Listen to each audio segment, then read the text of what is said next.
आज class 10th यानी matric का साइंस का मोस्ट इम्पोर्टेंट क्वेश्चन बताने जा रहा हूँ। जो क्वेश्चन है उत्तल दर्पण और अवतल दर्पण में अंतर स्पष्ट करें, यानी अंतर लिखें।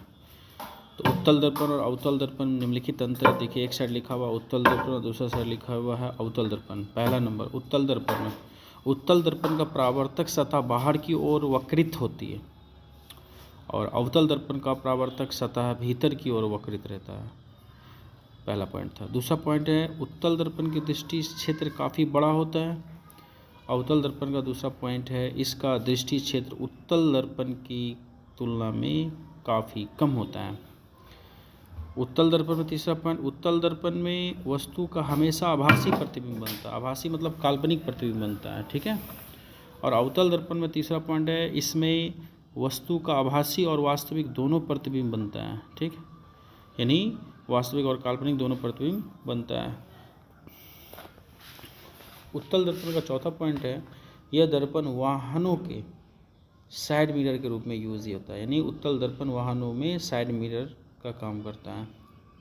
अवतल दर्पण में यह दर्पण के वाहनों में अग्रदीप में उपयोगी है। मतलब अग्रदीप का मतलब हेडलाइट, गाड़ी का जो भी हेडलाइट है, हेडलाइट के अंदर जो कटोरा होता है वो अवतल दर्पण का होता है, ठीक।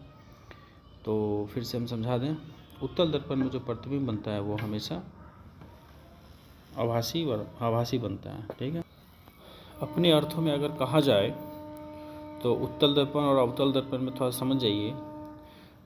जिसका परावर्तक सतह उठा हुआ हो और रजतीय सतह धंसा हुआ हो वह उत्तल दर्पण है। अवतल दर्पण को अपने लैंग्वेज में समझ जाइए। अवतल दर्पण जिसका परावर्तक सतह धंसा हुआ हो और रंगा हुआ भाग यानी रजतीय भाग उठा हुआ हो वो अवतल दर्पण है, ठीक। अवतल दर्पण में जो प्रतिबिंब हमेशा बड़ा बनता है, वस्तु से काफ़ी बड़ा बनता है, और उत्तल दर्पण में प्रतिबिंब जो हमेशा वस्तु से छोटा बनता है। अवतल दर्पण में काल्पनिक और वास्तविक दोनों प्रतिबिंब बनता है, लेकिन उत्तल दर्पण में सिर्फ हमेशा आभासी प्रतिबिंब बनता है, यानी काल्पनिक प्रतिबिंब बनता है। उत्तल दर्पण का उपयोग जनरली हम गाड़ी के साइड मिरर के रूप में करते हैं और अवतल दर्पण का उपयोग जनरली हम गाड़ी के हेडलाइट, नाई अपने दुकान में दाढ़ी मोछ बाल बनाने के लिए, और अगर ले लिया जाए तो अवतल दर्पण का उपयोग डॉक्टर लोग जो है, आँख कान नाक वाले डॉक्टर जो है, ENT वाले डॉक्टर जो है अपने मरीज को देखने के लिए करते हैं, ठीक। ये था उत्तल दर्पण और अवतल दर्पण में अंतर। थैंक यू, धन्यवाद।